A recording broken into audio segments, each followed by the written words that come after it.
heart, peacemakers, those who mourn, hunger and thirst for righteousness, and are persecuted because of righteousness. Blessed are you when people insult you, persecute you, and falsely say all kinds of evil things against you because of me, which really means because of Jesus, therefore because of Jesusness. Yan daw ang mga sitwasyon na ang tao ay matatawag na pinagpala. Lalong-lalo kung sila ay dinudusta, pinipintasan, sila ay sinisiraan dahil kay Jesus o dahil sa na-imbibe nila, kanilang natutunan at ngayon pinapamuhay na Jesusness. These are opposites of the common concepts of blessedness. Mapapansin natin na ang mga binanggit dito ni Jesus na pagiging blessed ay hindi yun ang usually iniisip ng mga taong blessedness. It was not usually considered blessedness to be poor, for instance, in spirit or in anything. To mourn, to be meek, kasi maaapi ka. To hunger and thirst for righteousness, or to hunger and thirst for anything at all. Ibig sabihin, lugi ka. To be merciful, kasi mapagsasamantalahan ka kadalasan. To be pure in heart, again, lugi ka by the ways of the world. To be peacemakers, because you will not prevail. Madalas, madidiktahan ka pa ng kapwa mo. To be persecuted because of righteousness, because of anything. To be insulted, persecuted, and be the object of all kinds of false and evil accusations. Sa biglang tingin, sa tinatawag na common sense, lalo nung panahon nila, hindi yan ang mga iniisip na blessedness. Sa pagpapatuloy ni Jesus, blessed are you when people insult you, persecute you, and falsely say all kinds of evil against you because of me.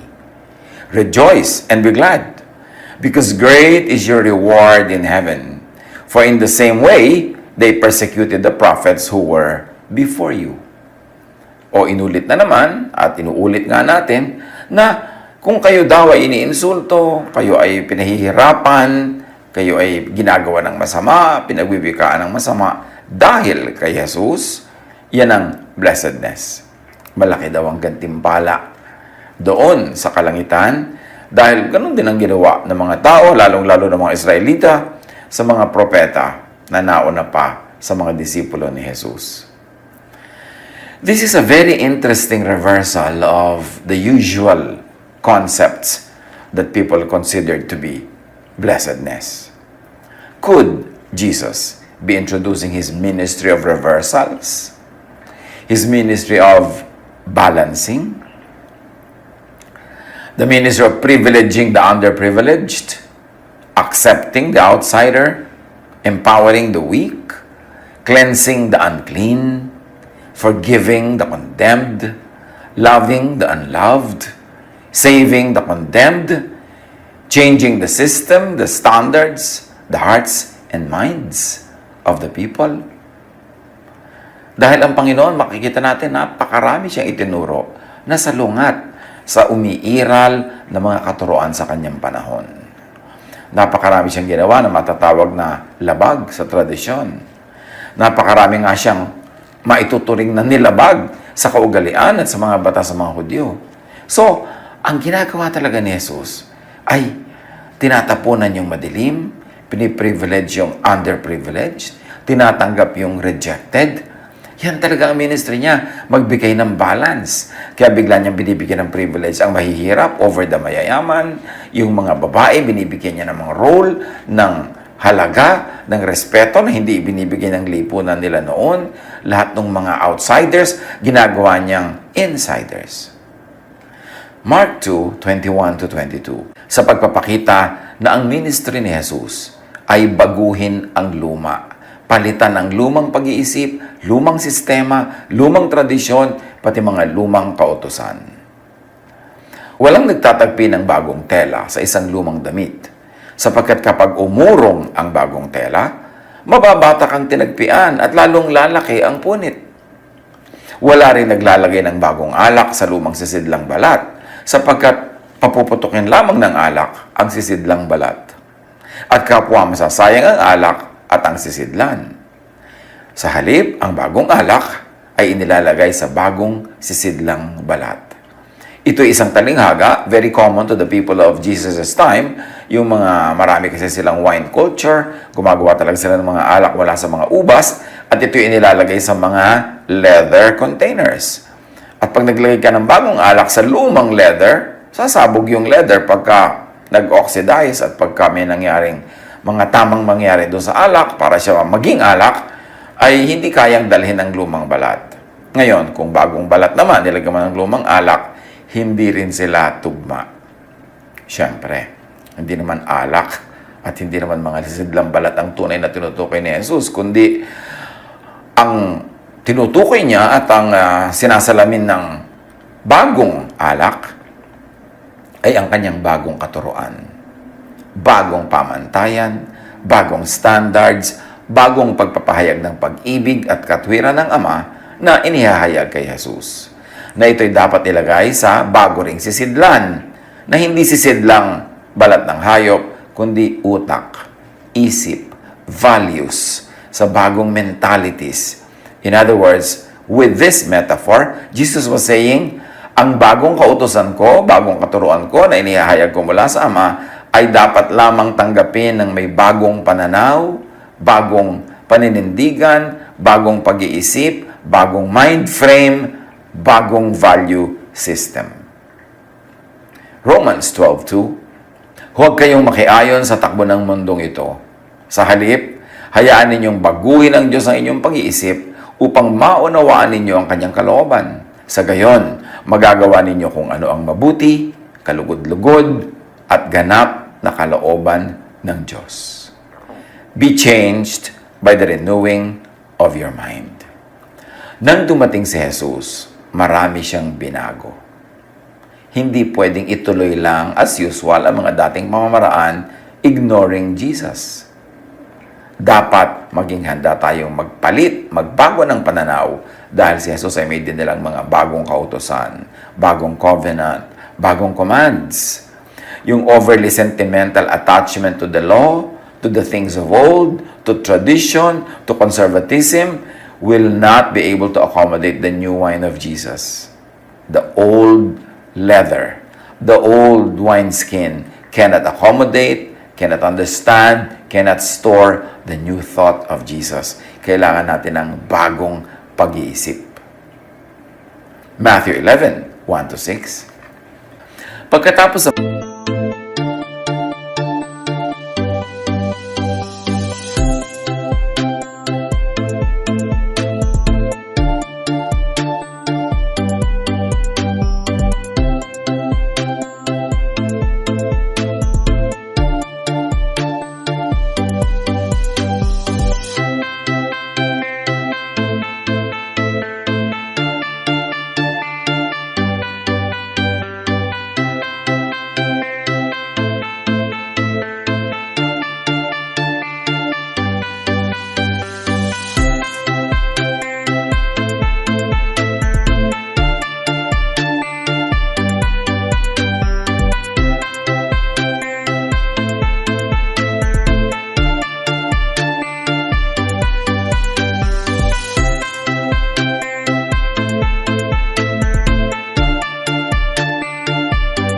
mga tagubiling ito sa kanyang 12 alagad, umalis si Jesus upang magturo at mangaral sa mga bayang malapit doon.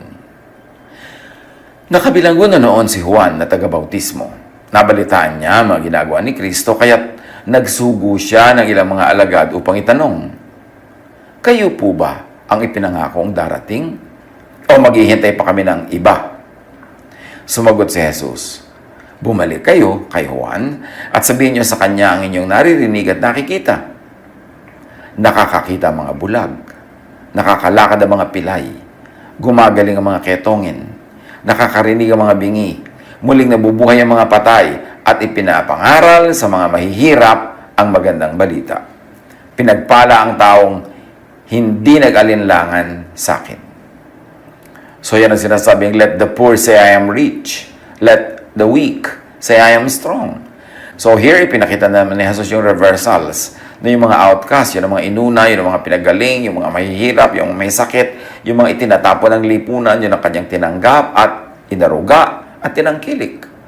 The ministry of reversals, the ministry of balancing. Now, ano daw yung rewards na sinasabi ni Jesus pag ginagawa mo ang tama? Dahil blessed ka, ito ang yung rewards. The kingdom of heaven. Comfort. Inheritance of the earth. Feeling to satisfaction. Mercy. Seeing God. Being called children of God. The kingdom of heaven. Great reward in heaven. Lahat ng mga yan ay inilista na sinabi ni Jesus na ito ang gantimpala nyo kasi kayo ay blessed. Now, we should also take note that these were not the usual things people considered as good rewards. True godly prophets were also persecuted because of Jesus.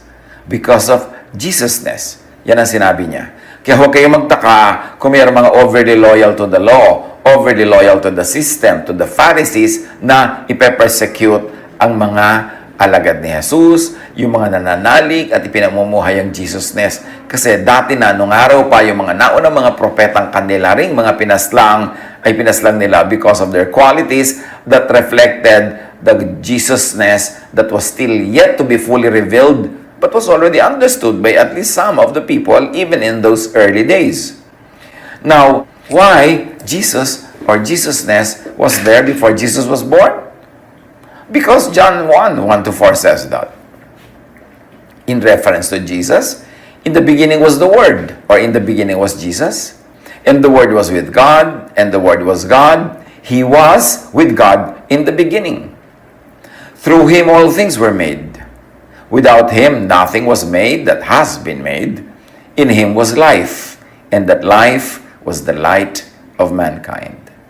And then John 1:10, He was in the world, nandun na siya noon pa man. 10-11, and though the world was made through Him, the world did not recognize Him. He came to that which was His own, but His own did not receive Him. Kahit daw noon pa, nandun na yung Word. Hindi naman dumating lang yung Word nung isinilang si Jesus. Kaya nga yung Word na yan, mas mare-reflect ng Jesusness, tapos yung ipinanganak was Jesus. Kasi bago nagkaroon ng Jesus na ipinanganak, yung kanyang spirit, the Word was already there. Jesusness had already been there. The quality of being Jesus.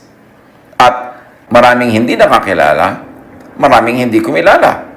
Pero John 1:12 says, yet to all who did receive Him, to those who believed in His name, He gave the right to become children of God. So may kumilala rin sa Kanya in spirit noon pa man. Kahit wala pa si Jesus the person, kinilala na ng mga mulat ang isip yung Jesusness. Kahit yung Jesus was still to be born. Because the idea of Jesus, which is Jesusness, had pre-existed before Jesus was born. Yun yung tinatawag nating the Word has been there from the beginning. It was with God, and the Word was God.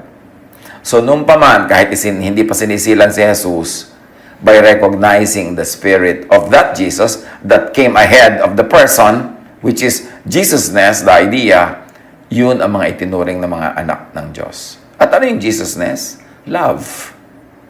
Forgiveness of others and of self. Compassion. Kindness.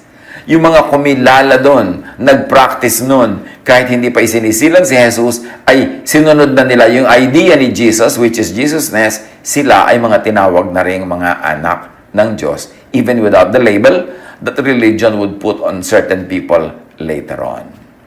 The arrival, message, ministry of Jesus is about to change. There was a change of rules. A reversal back to the original law of God. A reversal and a change of structures, of mind and mindset. Why did we say that Jesus brought back a reversal to the original law of God? Kasi ang original law of God naman talaga love. Sa original law of God, talaga namang may pagkakapantay-pantay ang babae at lalaki. Mahal niya ang lahat ng lahi, mahal niya ang lahat ng tao. Ang pag-ibig ng Diyos ay umiiral, pero nung na-develop ang mga religious structures ng mga civilizations, very especially yung mga religious structures and traditions ng Israel, biglang naging ethnocentric ang Diyos. Biglang sa tingin ng mga Israelites, sila na lang itong mahal, sila na lang itong paborito, na yan ay pinabulaanan din ni Jesus. Kaya si Jesus ay gusto nilang ihulog sa bangin later on. So, ibinalik ni Jesus yung mga kautusan, pag-ibig, pagmamahal ng Diyos na nabura at napalitan ng iba't ibang invented religious traditions. Kaya yung mga relihiyoso, yung mga traditional, yung mga conservative, yun ang nagalit kay Jesus. Kasi ayaw nilang matanggal, mabakbak, mapalitan at ibalik sa dati yung mga naimbento nilang mga human traditions, mga human laws. At yung mga iba, bagamat God-given yung mga laws na yun, pero may certain context. Effective lang dapat sa original people who were addressed. Effective lang dapat sa konteksto in which it was given. Pero sa pagdaan ng panahon, na iba na ang konteksto, na iba ang takbo ng buhay, at hindi pwedeng i-apply sa lahat ng tao, sa lahat ng oras, sa lahat ng lugar. Kasi may context, kahit yung mga utos ng Diyos sa Israel. Pero para i-insist mo yun na yung pa rin kahit 1,000 taon na ang lumipas, i-impose mo sa mga taong hindi naman Hudyo, na ibig gawin ng mga Judaizers, mga Kristiyano na Hudyo pa rin ang paniniwala at ang paninindigan, na ipinipilit na gawing Hudyo ang mga Hentil na naniniwala kay Jesus. So lagi may ganung tunggalian. Yung tunggalian, yung stress and tension between the universal law of God for all people and the particular dealings of God with the people of Israel in certain contexts. At gusto ng mga ibang maka-Israel at maka-Hudyo, yung mga context na yun, kahit wala na, yung mga rules noon na gumagovern sa kanilang buhay, idikta pa rin sa lahat ng tao kahit irrelevant na. At yun ang nilinaw ni Jesus. Napakarami mga tradisyon na binago niya. Pati yung sa Sabat, tiluwagan niya ng sobra-sobra yung regulasyon na nakakasakal na. Yung mga regulasyon nila sa pagkain, tinanggal niya dahil sobrang napapahiwalay na sila sa lahat ng tao sa buong mundo. Hindi na sila pwedeng makisalamuha, hindi pwedeng dumulog sa hapagkainan ng mga Gentiles, hindi sila pwedeng makisalamuha sa mga holidays ng Gentiles kasi Sabat nila yon. So, hiniwalay nila ng hiniwalay ang sarili nila sa mundo. At ibinalik ni Jesus ang pag-ibig ng Diyos, ang katuruan ng Diyos, not exclusive anymore to Israel as the Israelites believed, but given to the world. Kaya sabi ni Jesus, you will be my witnesses in Jerusalem, the Jew, Hudyo, Judea, mga Judean siyempre, ng mga Hudyo lalo, Samaria, kahit yung mga non-Jews, but Israelites, and to the ends of the earth, to the ends of the world. Ibig sabihin, si Jesus, ibinalik niya ang pag-ibig ng Ama para sa lahat na sinosolo lang ng mga Israelites for the longest time. Kaya sabi niya, kayo ang aking mga witnesses in Jerusalem, Judea, Samaria, and to the ends of the earth. At sabi niya,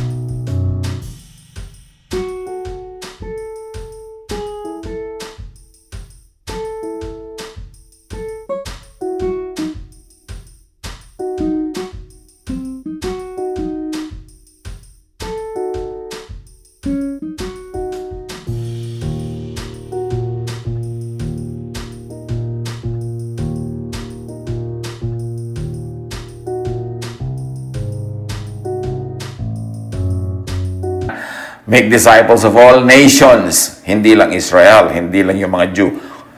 All nations na. Maraming binago si Jesus at hindi yun naibigan ng mga conservative sa Israel, kaya siya ipinapatay. Now, back to what Jesus was saying sa tinatawag nating Beatitudes. Matthew 11:6. Blessed is anyone who does not stumble on account of me. God will bless everyone who doesn't reject me because of what I do. Great blessings belong to those who don't have a problem accepting me. Meaning, accepting Jesus, accepting Jesusness. Ang linaw. Sinasabi ni Jesus, pinagpala kayo kung hindi nyo pinoproblematize ang Jesusness. Kung hindi nyo ako tinatanggihan dahil hindi ikonforme sa mga tradisyon ninyo ang aking mga itinuturo. Mapalad kayo kung tatanggapin niyo ako kahit na marami akong binabaligtad at iniiba dahil gusto ko kayong ibalik sa tunay na will of God na nabaluktot, nalayo na ng nalayo dahil sa mga katuroan ng mga tao na naging mga tradisyon ninyo. To be blessed in the new Jesus way, do not stumble on account of Jesusness. Do not reject Jesus because of what He does, because of His Jesusness. Do not problematize accepting Jesus or the ways of Jesus or Jesusness, which is the way, the truth, and the life of and in Jesus. Yan daw ang way to be blessed. So, paano ka mabe-bless kung tinatanggihan mo si Jesus? Pero marami magsasabi, hindi namin tinatanggihan si Jesus. Pero tinatanggihan nila ang Jesusness. Tinatanggihan nila ang love. Ang gusto nila, anger. Tinatanggihan nila ang forgiveness. Ang gusto nila, punishment, judgment. Tinatanggihan nila ang pagtanggap sa kanilang kapwa. Ang gusto nila, rejection. Tinatanggihan nilang makisalamuha, makiisa sa mga tao. Ang gusto nila, humiwalay ng humiwalay. Pero, on the surface, sasabihin nila, tinatanggap nila siya. Pero pag inisa-isa mo ng tanongin kung ano-ano ang mga hindi nila tatanggapin sa buhay, marami doon Jesusness. So, akala lang nila sila ay Christian, akala nila sila ay follower ni Jesus, pero ang totoo, sila ay Pharisaic. Sa totoo, ang umaandar at naghahari sa buhay nila, the law, hindi grace. Kaya dapat laging suriin at pag-aralan. Kasi sa paggamit natin ng mga terminology, namamanhid na tayo. Hindi na natin naiintindihan ang mga sinasabi natin. Hindi na natin nauunawa ang mga pinoprofess natin na akala natin pinaniniwalaan. Pero pag isa-isa mong tinanggap yan, malalaman mong ikaw ba ay maka-Jesus o maka-Pharisee. Like, anong attitude mo sa makasalanan? Kung gusto mong parusahan, edi Pharisee yan. Pero kung gusto mong patawarin, tanggapin, Jesus yan. Sinabi ni Jesus kay Pedro, ilang beses po ba namin papatawarin ng mga kapatid na nagkakasala? 7 beses ba? So may limitasyon. Sabi ni Jesus, no, 70 times 7 or endless. So pag nilalagyan mo ng limitasyon ang pagpapatawad mo, Pharisee yan, hindi yan Jesus. Tapos yung babaeng nahuli sa kasalanan, according to the law, gustong batuhin ng mga tao. Hindi yan ipinabato ni Jesus. Hindi yan binato ni Jesus. So kung ikaw ay nagsasabing Kristiyano ka, maka-Jesus ka, pero bumabato ka sa ikinoconsider mong may kasalanan, nananakit ka, hinuhusgahan mo, hindi Jesus yan. Pharisee yan. Kaya dapat mag-isip-isip. Reviewin natin yung sinasabi ng ating bibig at yung tunay na pinapractice natin sa buhay. Marami sa bibig, sa profession ay maka-Jesus, but in actual life, in actual practice, maka-Pharisee. The arrival, the message, the way, truth, and life of and in Jesus is not a minor repair or alteration of the old way. It is a totally new way. Tulad ng sinasabi ni Jesus, new wineskin for new wine. Hindi pwedeng pagtambalin ang old wineskin at new wine. Hindi pwedeng pagsamahin ang old attitude, old paniniwala, old tradition sa new spirit of Jesus. It requires a total change and exchange. Luke 9:62. Jesus replied, "No one who puts a hand to the plow and looks back is fit for the service in the kingdom of God." Siyempre, ang kanyang metaphor na ginamit, agriculture, yung daw humawak sa araro, na siyempre ang nag-aararo looks forward dahil papunta doon yung hayop at tinihila niya yung araro para bungkalin ng lupa. Hindi ka pwedeng lingon ng lingon kasi pwedeng sa maling lingon mo, lumiko yung hayop, mapunta ka sa mali, o mamali ang hawak mo sa araro, lumubog yun sa lupa, madapa ka pa, etc. etc. Pero siyempre, metaphor lang yun. Ang ibig lang niyan sabihin, no one who puts hand to the plow, meaning the kingdom of God, meaning love and grace, the new wine, the way of Jesus, the new covenant in the blood of Jesus, yun ang plow. Ang humawak doon, ang sumali doon, ang sinasabing naniniwala na siya doon, no one who puts hand to the plow and looks back to the kingdom of men instead of look forward to the kingdom of God.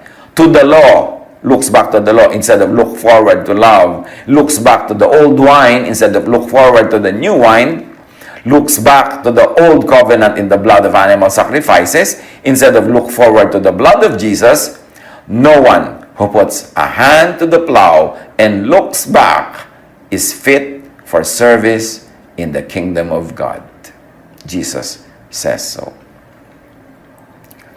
Blessedness is in the new Jesus way of thinking and doing. Be ready, willing and able to change your mind.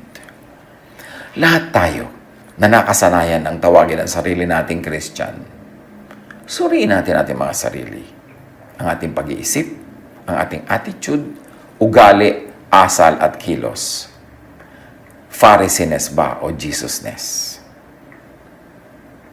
Acceptance ba o rejection ang umiiral sa ating buhay? Love ba or anger? Kiisa ba pakikasalamuha o paghiwalay?